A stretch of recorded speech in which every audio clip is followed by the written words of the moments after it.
बिस्मिल्लाहिर्रहमानिर्रहीम। अल्लाहुम्मा सल्ली अला मुहम्मद व आलि मुहम्मद। अस्सलाम वालेकुम। कैसे हैं आप सब? उम्मीद करता हूँ सब खैरियत से होंगे। अल्लाह पाक आप सबको अपने फ़िज़्ज़ो-अमान रखे, सलामत रखे, आमीन। अच्छा जनाब, डियर मेंबर्स, सबसे पहले आप लोगों का बहुत बहुत शुक्रिया कि आपने ट्रेडिंग के अर्निंग एंड लर्निंग के कोर्स के अंदर आपने पार्टिसिपेट किया और उसको सक्सेसफुली जो आप लोगों ने कंप्लीट भी किया। और अल्हम्दुलिल्लाह जनाब, हमारा कोर्स जो है वो लास्ट मंथ के अंदर कंप्लीट हो चुका था, जिसका फ़र्स्ट सेशन था। और उसके बाद सेकंड सेशन जो है वो कल से मैं स्टार्ट कर रहा हूँ। तो इस ग्रुप को मैं ज़ाहिर सी बातें क्लोज़ करूँगा और उसके अंदर जो है न्यू मेंबर्स होंगे, इंशाअल्लाह वो ऐड होंगे। तो आप लोगों को जो मैंने कोर्स के अंदर सिखाया था, तो मेरी कोशिश थी कि आप लोगों के साथ एक ऐसी वीडियो बनाऊँ लास्ट के अंदर, जो कि मैं काफ़ी दिन से सोच रहा था, लेकिन टाइम की शॉर्टेज की वजह से वो बना नहीं पा रहा था।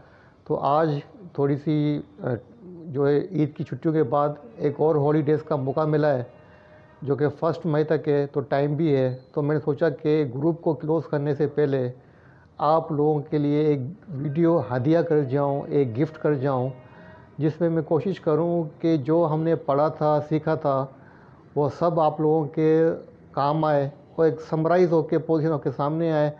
और इस वीडियो को देखने के बाद मैं नहीं समझता कि आपने जो पढ़ा है वो आप कभी भी भूल पाएंगे।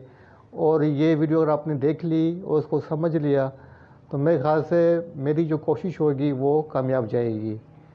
और फिर भी कोई भाई अगर समझ नहीं पाता है इस वीडियो को देखने के बाद, तो फिर उसके लिए दुआ ही की जा सकती है, बाकी और हम कुछ नहीं कर सकते। तो इस वीडियो के अंदर मैं स्टेप बाय स्टेप आपको सारी बातें समझाऊंगा जो कि टेक्निकल एनालिसिस के कोर्स के अंदर हमने पढ़ी थी और समझी थी। तो जनाब, आपके सामने KAC100 इंडेक्स का डेली चार्ट आपके सामने ओपन है। और डेली चार्ट के ऊपर मैं आपको ये बताऊं कि चार्ट के ऊपर आपको सबसे पहले, अगर आप स्विंग ट्रेडर हैं, आप डे ट्रेडर हैं, अगर आप पोजिशनल ट्रेडर हैं, देयर आर 3 ट्रेडर्स हम पढ़ चुके हैं। आज में से आप किसी भी कैटेगरी के अंदर अपने आप को सिलेक्ट करें, तो आपको जो सबसे पहले फर्स्ट जो स्टेप करना है वो क्या करना है, चार्ट के ऊपर ट्रेंड को आइडेंटिफाई करना है। ये मैं आपको पहले ही बता चुका हूँ कि हमें सबसे पहले जो पोजीशन लेनी है वो ट्रेंड को आइडेंटिफाई करना है। तो ठीक है ना, फर्स्ट स्टेप जो आपका होगा वो ट्रेंड आइडेंटिफिकेशन है। आपने ट्रेंड को आइडेंटिफाई कर लिया, जैसा कि यहाँ पे आप देखते हैं कि आपके सामने एक डाउन ट्रेंड है।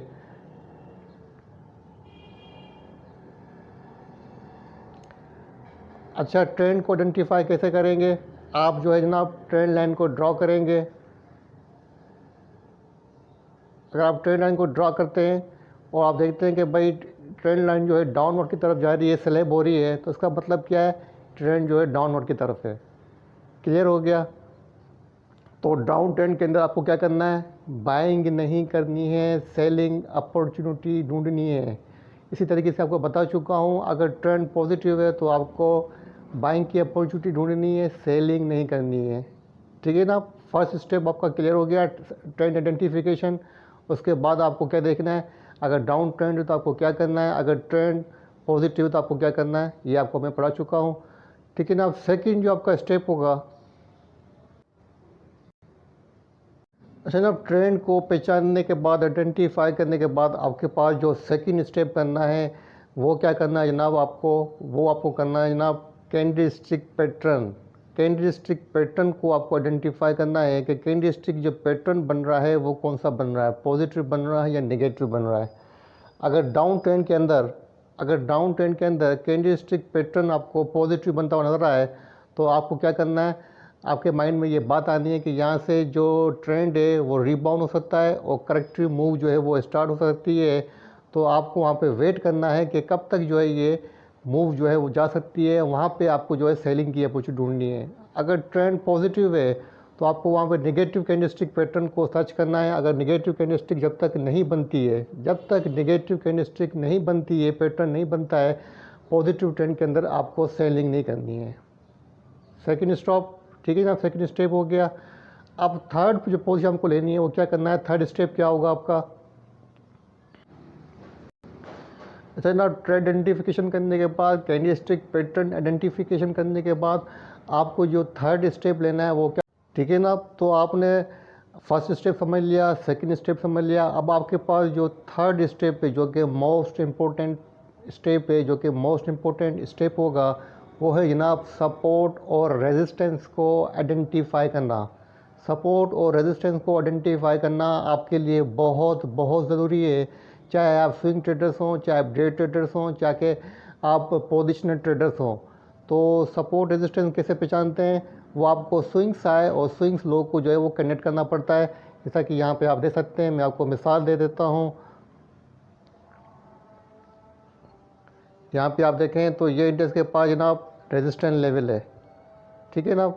इसको कर देते हैं हम रेड कलर।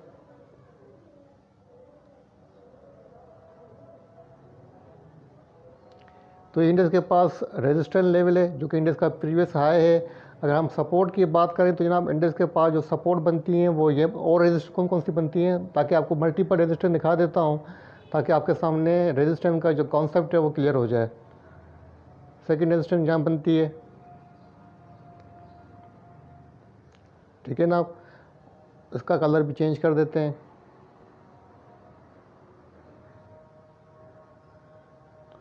और उसके बाद जो बनती है सपोर्ट, सपोर्ट को दिखा देता हूँ कि सपोर्ट कैसे आपको आइडेंटिफाई करनी है। मतलब रेजिस्टेंस के बाद जो फर्स्ट लो आना है वो आपके पास सपोर्ट होनी चाहिए।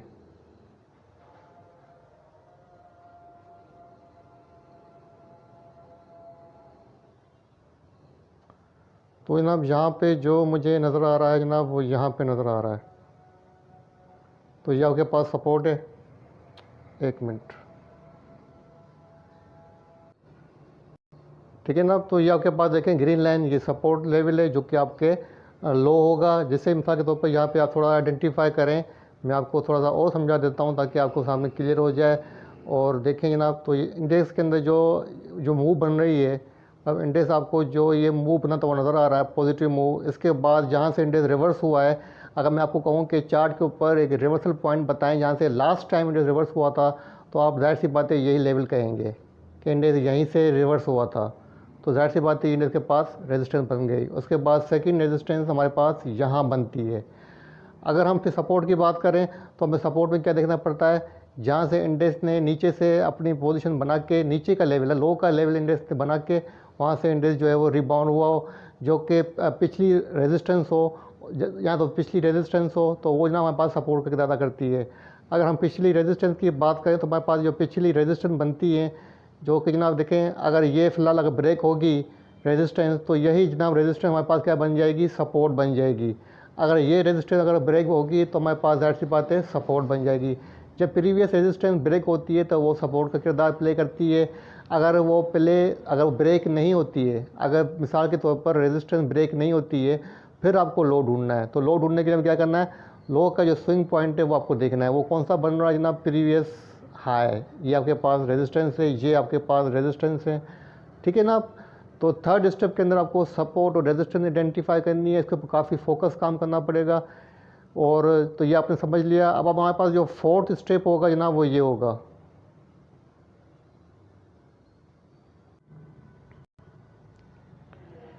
तो जनाब अब आपको जो है हमारे फोर्थ स्टेप के लिए, अपनी ट्रेडिंग स्ट्रेटजीज़ के लिए आपको जो चीज़ देखनी है वो जनाब वो है, आपको हेल्प लेनी पड़ेगी टेक्निकल इंडिकेटर्स की।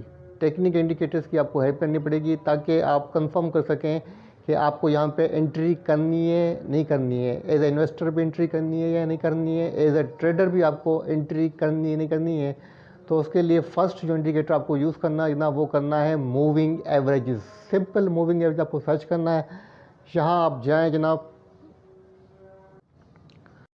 तो जनाब यहाँ पे आप देखते हैं कि चार्ट के ऊपर मैंने मूविंग एवरेजेस को अप्लाइड किया है। सिंपल मूविंग एवरेजेस मैंने अप्लाइड किया है। और मूविंग एवरेज कितनी किस्मों के होते हैं ये आपको ऑलरेडी बता चुका हूँ, तो उसको आप देख लीजिएगा। तो मैंने जस्ट सिंपल मूविंग एवरेज को यहाँ पर अप्लाई किया है, ये कि यहाँ पे आप देख सकते हैं, आपको चार्ट के ऊपर नज़र भी आ रहा होगा। यहाँ पे आप देखें, आपको नज़र आ रहा होगा चार्ट के ऊपर MA9 लिखा हुआ नज़र आ रहा है। तो जनाब ये मूविंग एवरेजेस है। तो जनाब एज अ डे ट्रेडर कहूँ या आपको मैं कहूँ कि एज अ डे ट्रेडर या स्विंग ट्रेडर, आपको 9 डेज़ का जो कि ऑटो डिफ़ॉल्ट पे होता है मूविंग एवरेज वो लगाना है। जहाँ पे आप खुद देख सकते हैं, आपको खुद चार्ट के ऊपर जो है वो जस्टिफाई हो रहा होगा। जैसे ही चार्ट के ऊपर शॉर्ट टर्म के ऊपर इंडेक्स ने अपने 9 डेज मूविंग एवरेजेस को क्रॉस किया है, यहाँ पे आप देखें जैसे यहाँ पे क्रॉस किया है तो आपको कितनी अच्छी मूव आपको मार्केट के अंदर नज़र आई है। तो as a swing trader, as a day trader आपके लिए एक बहुत अच्छी पोजीशन होती है। जैसे ही शॉर्ट टर्म बेसिस के ऊपर इंडेक्स 9 डेज़ के मूविंग एवरेजेस को क्रॉस करके इसके ऊपर जाएगा तो एज ए डे ट्रेडर आप जो है वो बिल्कुल पोजीशन ले सकते हैं। अगर इसको क्रॉस करके इसके नीचे आता है तो आप सेल की पोजीशन भी ले सकते हैं। फर्स्ट इंडिकेटर आपको मूविंग एवरेज अप्लाई करना है, ये तो हो गया शॉर्ट टर्म के ऊपर।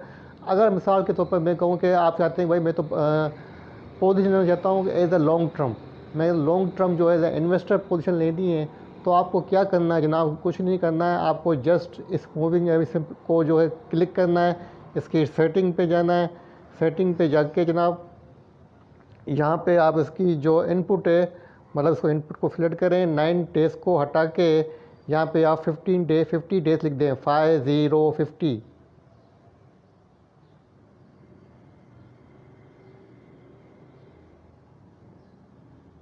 ठीक है ना। तो 50 डेज़ का मूविंग एवरेज यहाँ पे अप्लाइड हो चुका है। ठीक है ना। तो अब यहाँ पे आप देखते हैं कि जनाब इंडेक्स 9 डेज़ के बाद हमारे पास जो 50 डेज़ का मूविंग एवरेज है उसको भी क्लिक क्रॉस करके इसके अबाव हमें ट्रेड करता हुआ नज़र आ रहा है। मतलब अगर हम लॉन्ग पोजीशन लें तो फिर भी जनाब हम इंडेक्स के अंदर जो है वो लॉन्ग पोजीशन ले सकते हैं मूविंग एवरेजेस के हिसाब से। मूविंग एवरेजेस के हिसाब से अगर हम देख रहे हैं तो मार्केट हमें स्ट्रेंथ के अंदर नज़र आ रही है और मूविंग एवरेज हमें ये इंडिकेट कर रहा है कि शॉर्ट टर्म के बेसिस के ऊपर और लॉन्ग टर्म बेसिस के ऊपर इंडेक्स की पोजीशन हमें यहाँ पर स्ट्रॉन्ग लग रही है। लेकिन इसके बावजूद अभी तक जो इंडेक्स की ओवरऑल, हम इंडेक्स को जूम कर देते हैं तो इंडेक्स की जो ओवरऑल डाइवर्जेंसीज हैं वो निगेटिव ही हैं। जो कि पहले बता चुका हूँ कि इंडेक्स का जो ट्रेंड है वो निगेटिव है। अब आप सोच रहे होंगे कि भाई इंडेक्स का जो ट्रेंड है वो तो नेगेटिव है और आप कह रहे हैं कि इंडेक्स 50 डेज़ का जो मूविंग एवरेज है इसके ऊपर जाए तो आप लॉन्ग पोजीशन लें। तो मेरे कहने का मतलब ये है कि देखें यहाँ पे आपको 50 डेज़ का जो मूविंग एवरेज है वो आपको ये बता रहा है कि इंडेक्स की पोजीशन अब बेहतर है, लेकिन फिर भी आपको क्या करना है, वेट करना है कि इंडेक्स अपने रेजिस्टेंस को ब्रेक करे। अगर इंडेक्स अपनी रेजिस्टेंस को ब्रेक करता है तो आपको अपना नेक्स्ट टारगेट यहाँ रखना है। ठीक है ना। अगर फर्स्ट रेजिस्टेंस ये ब्रेक होती है,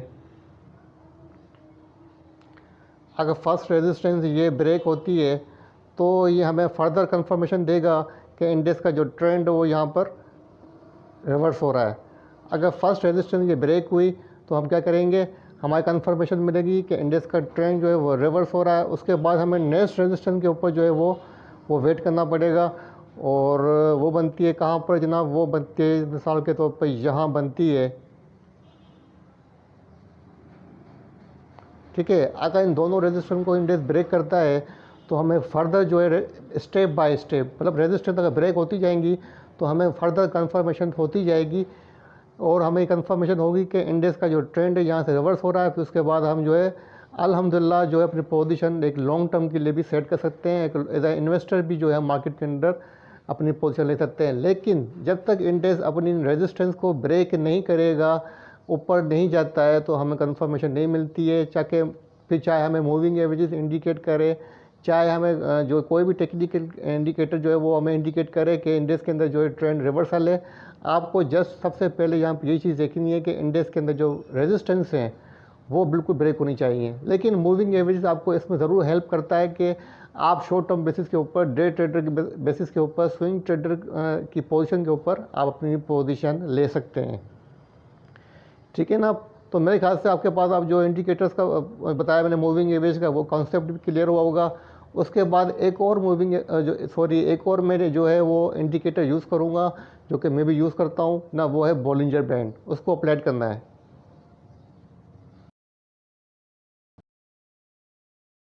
अच्छा ना, फोर्थ स्टेप के अंदर टेक्निकल इंडिकेटर्स के अंदर जो हमने हेल्प लेनी है, फोर्थ स्टेप में आपको मूविंग एवरेजेस के बाद जो सेकंड इंडिकेटर यूज़ करना है वो करना है बॉलिंजर बैंड। बॉलिंजर बैंड के बारे में मैं आपके साथ क्लियरली जो है काफ़ी ज़्यादा डीपली डिस्कस कर चुका हूँ। तो यहाँ पे आप देख सकते हैं कि जब तक इंडेक्स या जब तक कोई भी स्टॉक अपने बॉलिंजर बैंड का जो मिड बैंड है, बॉलिंजर बैंड का मिड बैंड जो कि ये बनता है जनाब, ये लाइन, जब तक इस लाइन को क्रॉस करके इसके ऊपर जो है कैंडलस्टिक क्लोज नहीं होती है, जब तक कैंडलस्टिक इसके अबव क्लोजिंग नहीं होती है, आपको बाइंग की एंट्री नहीं लेनी है। इसी तरह शॉर्ट सेल के अंदर भी अगर कैंडलस्टिक इसके बिलो क्लोज नहीं होती है, आपको शॉर्ट सेल नहीं करनी है। फिर आप चाहे एज अ स्विंग ट्रेडर हो, चाहे एज अ डे ट्रेडर हो, ठीक है ना। बॉलिंजर बैंड के अंदर आपको ये स्ट्रेटजी फॉलो करनी है, टेक्निकल इंडिकेटर यूज़ करना है अपनी स्ट्रेटजीज़ के अंदर, ताकि आपको जो है अच्छी तरीके से कंफर्मेशन मिल जाए, ताकि आप अच्छी तरीके से सेल और बाय की जो पोजीशन है वो ले सकें। तो बॉलिंजर बैंड को आपको अप्लाई करना है। जैसे आप देखते हैं कि मिड बैंड को क्रॉस करके कैंडलस्टिक इसके अबव होती है, तो आपको बाइंग की एंट्री करनी है और यहाँ पे आपके लिए एक जो है वो बाइंग अपॉर्चुनिटी होगी। फिर चाहे पोजीशन जो है इंडेक्स की, मिसाल के तौर पर इंडेक्स की पोजीशन यहाँ पे आपको मैं ऑलरेडी बता चुका हूँ कि इंडेक्स की पोजीशन डाउन ट्रेंड के अंदर है। इंडेक्स का जो मेजर ट्रेंड है वो डाउन ट्रेंड के अंदर है, लेकिन शॉर्ट टर्म के ऊपर हमें यहाँ पर एक्टिविटी नज़र आ रही है, पॉजिटिव एक्टिविटी नज़र आ रही है। तो जाहिर सी बात है हम अपनी इस पॉजिटिव एक्टिविटी को मिस तो नहीं कर सकते। हम अगर डे ट्रेडर हैं तो हमें यहाँ पर पोजीशन लेनी है, प्रॉफिट भी गेन करना है। अगर हम इस रैली को मिस कर जाते हैं तो फिर तो जाहिर सी बात है हम बैठे बैठे देखते ही रह जाते हैं।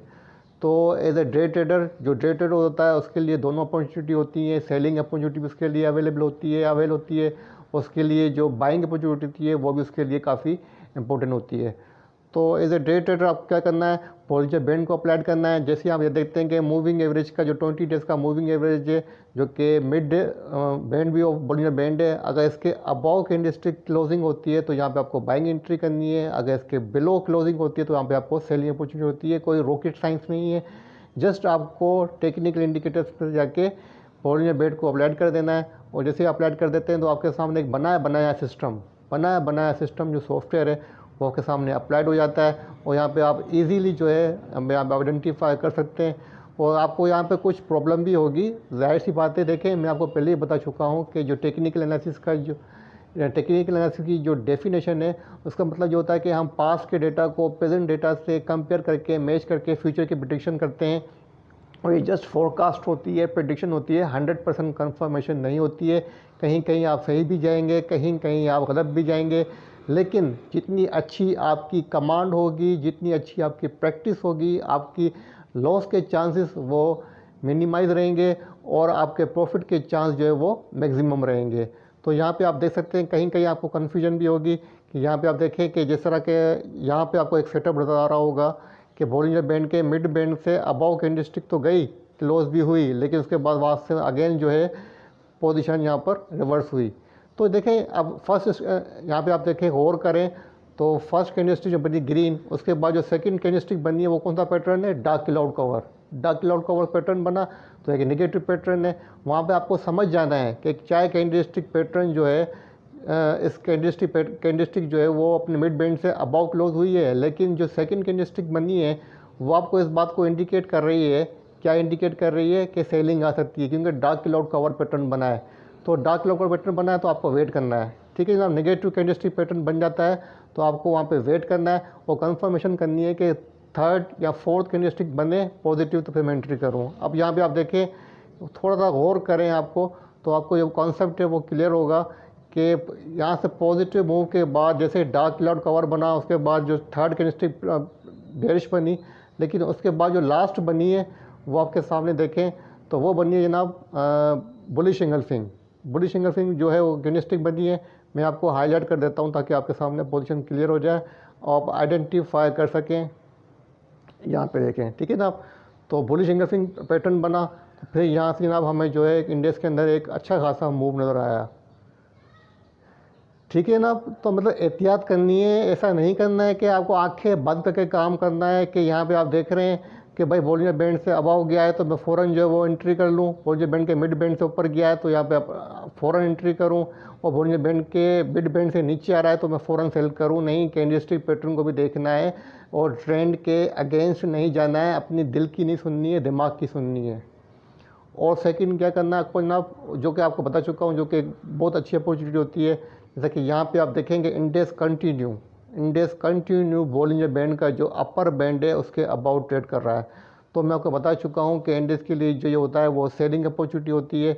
लेकिन कभी कभार ऐसा भी होता है कि इंडेक्स किसी फंडामेंटल स्ट्रॉन्ग न्यूज़ के बाद, जैसा कि अभी आपके सामने जो हमारी मार्केट है ये आपके सामने डेली चार्ट चल रहा है और बिल्कुल करंट पोजीशन है। तो यहाँ पे आप देख सकते हैं कि इंडेक्स कंटिन्यू बॉलिंजर बैंड का जो अपर बैंड है इसको टच करता हुआ लगातार हमें ऊपर जाता हुआ नज़र आ रहा है। ठीक है, हालांकि ये हमारे एक सेलिंग अपॉर्चुनिटी होती है, लेकिन स्ट्रॉन्ग फंडामेंटल्स जो कंपनीज़ के रिज़ल्ट आ रहे हैं, आप देखेंगे कितनी अच्छे अच्छे रिज़ल्ट आ रहे हैं। उसके बाद ऑयल की जो न्यूज़ है कि भाई ऑयल जो है वो इम्पोर्ट हो रहा है रशिया से और रिफाइनरीज को मिलेगा, रिफाइनरीज की पॉलिसीज़ भी जो है वो अप्रूव हो गई हैं। तो ये सब चीज़ें जो होती हैं, देखें, एक स्ट्रॉन्ग इंडिकेटर होता है। जब कोई स्ट्रॉन्ग फंडामेंटल इंडिकेटर होता है तो फिर आपको ये बॉलिंजर बैंड की जो अपर बैंड से बाहर जाने की स्ट्रेटजी है इसको फॉलो नहीं करना है, क्योंकि जब कोई स्ट्रॉन्ग न्यूज़ फंडामेंटल की होगी तो फिर ये जो आपके पास नॉर्मली जो ये वर्क नहीं करेगा, ये आपको नॉर्मल हालात के अंदर वर्क करता नजर आएगा। नॉर्मल के अंदर, नॉर्मल कंडीशन के अंदर बिल्कुल अच्छी तरीके से वर्क करेगा। और जैसे बॉलिंजर बैंड से अबव जो कैंडलस्टिक क्लोज होगी वो आपके लिए सेलिंग अपॉर्चुनिटी होगी, अगर लोअर साइड के ऊपर इसके नीचे क्लोज होगी तो बाइंग अपॉर्चुनिटी होगी। ये तो आपको बता चुका हूँ, लेकिन थोड़ा सा कॉन्सेप्ट जहाँ पर क्लियर करना था ताकि आपके सामने पोजीशन क्लियर हो जाए। ठीक है ना।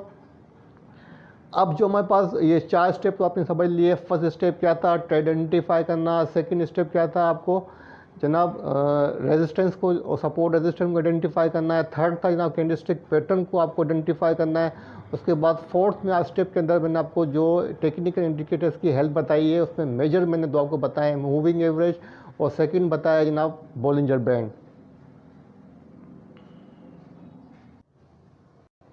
अच्छा जनाब, थर्ड जो इंडिकेटर आपको यूज़ करना है वो करना है MACD, moving averages convergences and divergences. ठीक है, तो इसकी हेल्प लेनी है। अगर मूविंग एवरेजेस का जो MACD का आपके सामने अगर क्रॉस ओवर जनरेट होता है, bullish cross over, bearish cross over आपको बता चुका हूँ। जैसे यहाँ पे जनाब बुलिश क्रॉस ओवर इंडिकेट होता है, जनरेट होता है, और आप देखते हैं कि हिस्टोग्राम के अंदर भी स्ट्रॉन्ग ब्रेकआउट आपको बनता हुआ नज़र आ रहा है। जैसा कि यहाँ पे आपको नज़र आ रहा होगा, मैं आपको फिर भी हाईलाइट कर देता हूँ। यहाँ पे आप देखें तो कंटिन्यू आपको एक जो है वो ब्रेकआउट नज़र आ रहा होगा, क्योंकि पोजीशन सीधी हिस्टोग्राम की ऐसे आपको अपवर्ड की तरफ नज़र आ रही है। यही आपके पास एक स्ट्रॉन्ग ब्रेकआउट होता है। और यहाँ पे बुलिश क्रॉस ओवर भी बना है, तो ये चीज़ें भी आपको देखनी है। यहाँ पे आप देखते हैं कि क्रॉस ओवर बना था हिस्टोग्राम का, लेकिन यहाँ पर पोजीशन फ्लैट हुई, फ्लैट के बाद पोजीशन रिवर्स हुई, तो जनाब ये रिवर्सल इंडिकेशन होती है।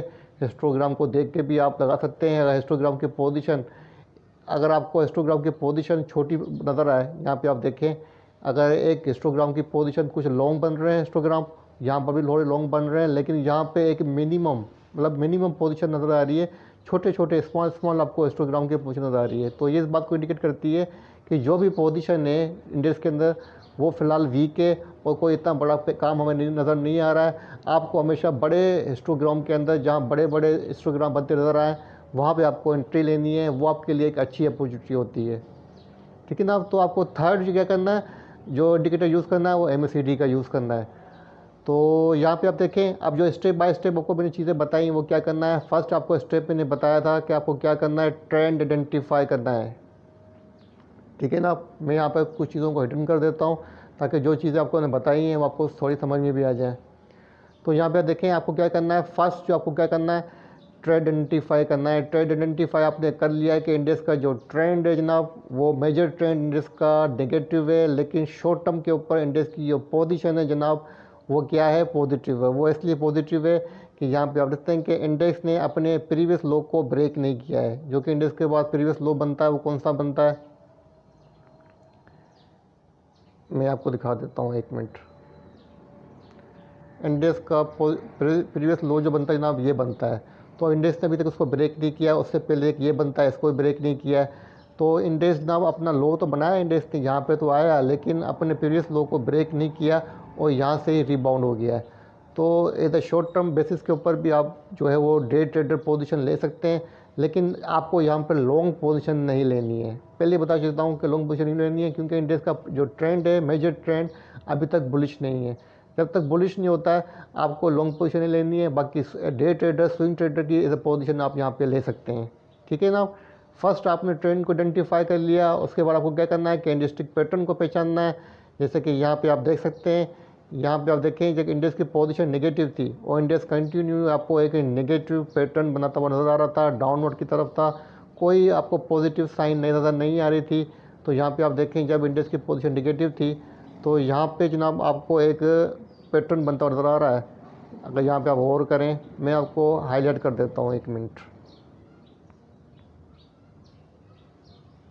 अगर यहाँ पे आप गौर करें तो आपको पैटर्न बनता हुआ नज़र आ रहा होगा। कौन सा पैटर्न बनता हुआ नज़र आ रहा है? मॉर्निंग स्टार पैटर्न बनता हुआ नज़र आ रहा है। आपको फिर भी वेट करना है, आपको फ़ौरन मॉर्निंग स्टार पैटर्न को देख के एंट्री नहीं लेनी है। आपको फिर क्या करना है, उसके बाद आपको यहाँ पर आपने पैटर्न पहचान लिया। अब आपको क्या करना है, 9 डेज़ का मूविंग एवरेज जो है वो लगा देना है। अब आपने यहाँ पर 9 डेज़ का मूविंग एवरेज लगा दिया, ठीक है, क्योंकि यहाँ पर तो 9 डेज़ के, यहाँ पर 15 डेज़ का लगा हुआ है, सॉरी, इसको हम चेंज कर देते हैं, ठीक है जनाब। तो यहाँ पे आप देखें 9 डेज़ का जो मूविंग एवरेज अप्लाइड हो चुका है। पहले आपने क्या देखा कि पैटर्न बना, मॉर्निंग स्टार पैटर्न बना। मॉर्निंग स्टार पैटर्न बनने के बाद आपने 9 डेज़ का मूविंग एवरेज अप्लाइड किया। आपने देखा उसको भी कैंडलस्टिक ने क्रॉस किया, वो कैंडलस्टिक इसके अबाव क्लोज हुई है। कैंडलस्टिक के अबाव क्लोज होना बहुत ज़रूरी है, और अगर इसके अंदर ब्रेक हो तो और अच्छी बात है। अब आपको फ़ौरन जो है मॉर्निंग स्टार को पैटर्न को देखते हुए आप फ़ौरन जो है एंट्री नहीं करनी है। आपको क्या करना है जनाब, थोड़ा सा और वेट करना है कि मुझे और कंफर्मेशन मिले। अब आपको और कंफर्मेशन कहाँ मिली है? अगर आप यहाँ पे एंट्री लेते हैं, अगर आप यहाँ एंट्री लेते हैं, यहाँ पे इस रेंज के अंदर भी आप एंट्री लेते हैं तो एक सेफ़ एंट्री रहती है, आपको लॉस के चांसेस कम रहते हैं। और यहाँ से अगर आप एंट्री लेते हैं, जो लेवल था इंडेक्स का 40,275 का, तो तकरीबन यहाँ से आप 1200-1300 पॉइंट का जो गेन है वो यहाँ पे आप अवेल कर जाते और एक आपको अच्छी अपॉर्चुनिटी बाइंग की मिल जाती, ठीक है ना।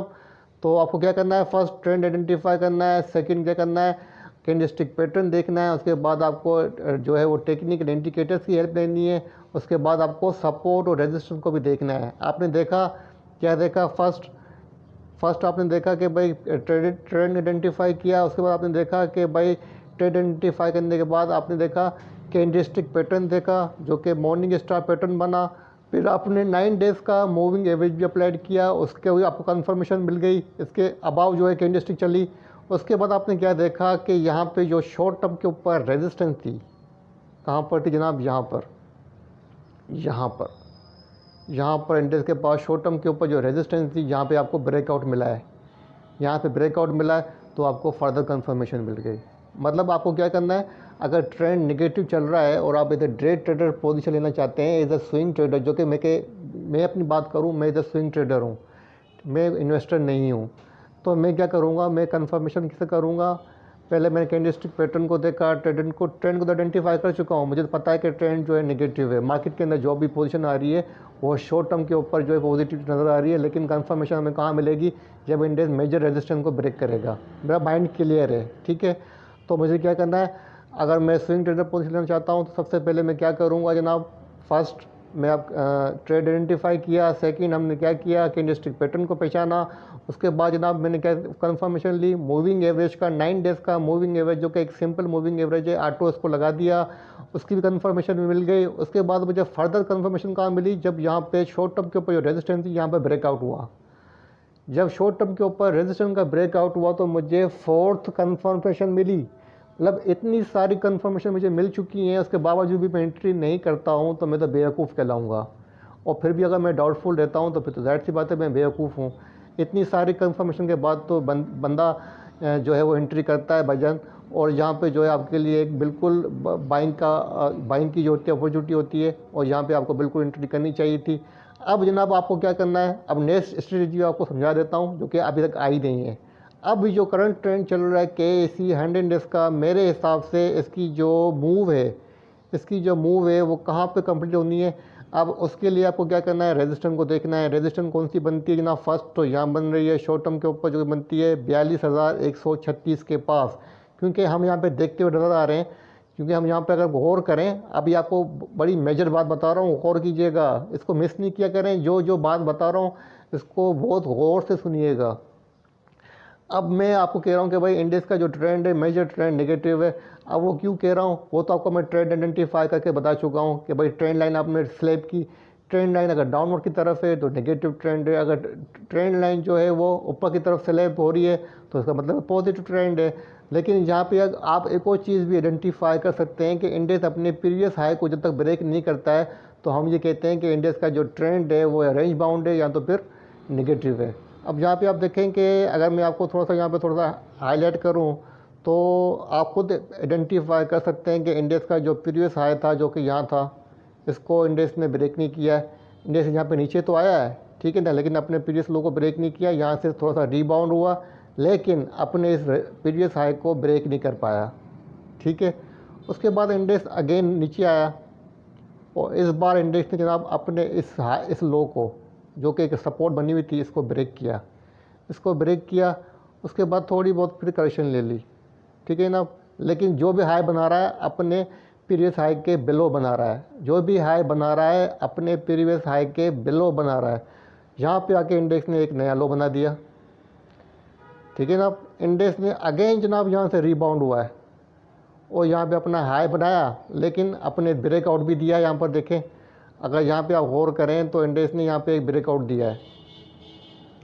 यहाँ पे कहाँ पे दिया है? यहाँ पे ब्रेकआउट देके इसके अबाउ गया है, ठीक है। लेकिन कन्फर्मेशन में कहाँ मिलती कि कहीं इंडेक्स हमें अपने इस मेजर रेजिस्टेंस को ब्रेक करता, जो कि नहीं कर पाया। उसके बाद अगेन इंडेक्स नीचे आया है, नीचे आके इंडेक्स ने अगेन अपना जो है वो हाई पोस्ट किया, लेकिन अपने प्रीवियस हाई को ब्रेक नहीं किया है। उसके बाद अगेन इंडेक्स नीचे आया है और अब यहाँ पे हमें देखना पड़ेगा कि इंडेक्स अपने इस प्रीवियस हाई को ब्रेक कर पाता है या नहीं कर पाता है, जो कि बनता है ये लेवल, ठीक है ना, जो कि बनता है ये लेवल। उसके बाद बनेगा ये लेवल। अगर इन रेजिस्टेंस को ब्रेक करेगा तो हमें कंफर्मेशन मिलेगी कि भाई इंडेक्स का जो ट्रेंड है वो ज़ोर पकड़ रहा है, स्ट्रेंथ आ रही है और यहाँ पे ट्रेंड रिवर्सल होना चाहता है, बुलिश रिवर्सल होना चाहता है, ठीक है। लेकिन अभी तक हमें कंफर्मेशन नहीं मिल रही है। तो हमें क्या करना है, step by step in resistance के ऊपर अपनी पोजीशन क्लोज करनी है और देन वेट एंड वॉच पे रहना है कि ब्रेकआउट आ जाए। और कंफर्मेशन कैसे करेंगे ब्रेकआउट की? कैंडलस्टिक पैटर्न से भी कर सकते हैं, मूविंग एवरेजेस से भी कर सकते हैं, बॉलिंजर बैंड से भी कर सकते हैं, MACD के क्रॉसओवर से भी कर सकते हैं। और ये सारी चीज़ें मैं आपको बता चुका हूँ और इन चीज़ों को आपको अप्लाई करते रहना है। ये छोटी सी वीडियो मैंने आपके साथ बनाई है और इसमें कोशिश की है कि मैंने देखें अभी इसमें और चीज़ें भी आपको बता सकता हूँ। चलिए ठीक है, कुछ चीज़ें और भी ऐड कर देता हूँ ताकि आपके सामने और चीज़ें भी क्लियर होती जाएँ। सपोर्ट रेजिस्टेंस आपके सामने क्लियर हो चुकी है कि सपोर्ट रेजिस्टेंस आपको देखनी है और कैंडलस्टिक पैटर्न भी आपको बता चुका हूँ। और टेक्निकल इंडिकेटर्स, जो मेजर टेक्निकल इंडिकेटर्स हैं, बॉलिंजर बैंड, MACD और मूविंग एवरेज, इनकी हेल्प लेनी है। उसके बाद एक और चीज़ बनती है जनाब, वो बनती है शॉर्ट टर्म के ऊपर या लॉन्ग टर्म के ऊपर, वो बनती है यील्ड वेव्स। यील्ड वेव्स को आपको क्या करना है, चार्ट के ऊपर लगा के देख लेना है। इसको कोई आप इतना रॉकेट साइंस मत समझे, इसको मुश्किल मत बनाएं, इसको मुश्किल नहीं बनाना है। इसको जस्ट आपको चार्ट के ऊपर लगा के अपना एक कॉन्सेप्ट वो क्लियर करना है। आपको नजर आना चाहिए कि भाई कितनी वेव्स बन रही हैं। 5 वेव्स अगर आपको आइडेंटिफाई हो रही हैं तो आप समझ जाएं, चाहे पोजीशन बुलिश हो चाहे बेरिश हो। अगर मैं आपको यहाँ बात करूँ, जैसे अगर हम यहाँ बात करें तो जैसे इंडेक्स का जो ट्रेंड पॉजिटिव था तो फर्स्ट वेव यहाँ बनी, सेकंड इंडेक्स ने यहाँ करेक्शन ली, थर्ड वेव यहाँ बनी, फोर्थ यहाँ बनी, ठीक है ना, उसके बाद फिफ्थ यहाँ बन गई, ठीक है। तो इस तरीके से आपको मोटा मोटा सा जो रिव्यू है ना वो एलियट वेव का भी कर लेना है ताकि आपके सामने जो पोजीशन है वो क्लियर हो जाए कि भाई इंडेक्स क्या सकता है। अब जैसे यहाँ फिफ्थ वेव क्लोज हुई है तो उसके बाद यहाँ पे देखें कि इंडेक्स की पोजीशन है वो आपको थोड़ी रिवर्स होती हुई नज़र आ रही है और यहाँ पे इंडेक्स कंटिन्यू जो है वो एक करेक्शन लेता है, फिर अपनी नई एक वेव बनाता है, ठीक है। उसके बाद फिर अगेन जो करेक्शन लेता है फिर एक नई वेव बनाता है। तो इस तरीके से आपको एक मोटा सा रिव्यू जो है वो इसका भी कर लेना है। किसका? एलियट वेव का। एलियट वेव को लगा के आपको यूँ चेक कर लेना है कि भाई पोजीशन जो है फिफ्थ वेव बन रही नहीं बन रही है। ये भी आपके लिए बहुत काम आएगी ट्रेंड आइडेंटिफाई करने के लिए। अंदर अगर बुलिश ट्रेंड है तो आपको वहाँ पे ये बहुत हेल्प करेगी कि भाई ट्रेंड यहाँ से कहाँ से रिवर्स हो सकता है। बस सही तरीके से आप इसको आइडेंटिफाई कर जाए।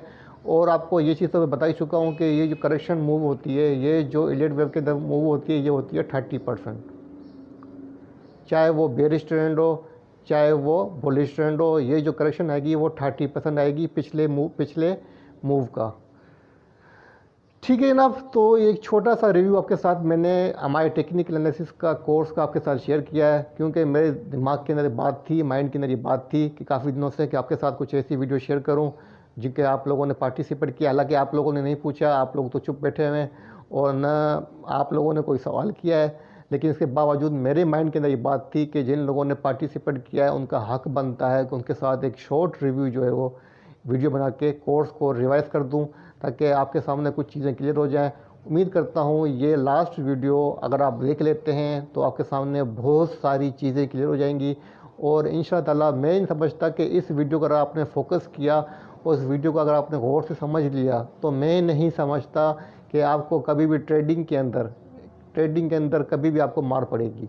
और आपकी जो ट्रेड होंगी वो ज़्यादातर जो है वो कंफर्म रहेंगी और आपको मिनिमम चांसेस होंगे आपको प्रॉफिट हो, मैक्सिमम चांस होंगे कि प्रॉफिट हो, बाकी आपको मिनिमम चांसेस होंगे कि आपको लॉस हो। ठीक है ना। तो इसी के साथ इजाज़त दीजिए। अपना अपने प्यारों का बहुत ख्याल रखिएगा। एक रिक्वेस्ट है, वीडियो को दूसरों के साथ शेयर नहीं कीजिएगा। ग्रुप के जो मेंबर्स हैं जस्ट उनके लिए है। और ये वीडियो भी तकरीबन मैं 2-3 दिन रखूँगा। उसके बाद जो है कल मैं आज की डेट के अंदर जो है वो ग्रुप को क्लोज़ कर दूँगा और फिर ये वीडियो भी जो यूट्यूब से मैं रिमूव कर दूँगा। तो आप जल्द से जल्द वीडियो को देख लें, समझ लें तो बहुत अच्छी होगी बात और आपके लिए बहुत काम आएगी। अल्लाह हाफ़िज़।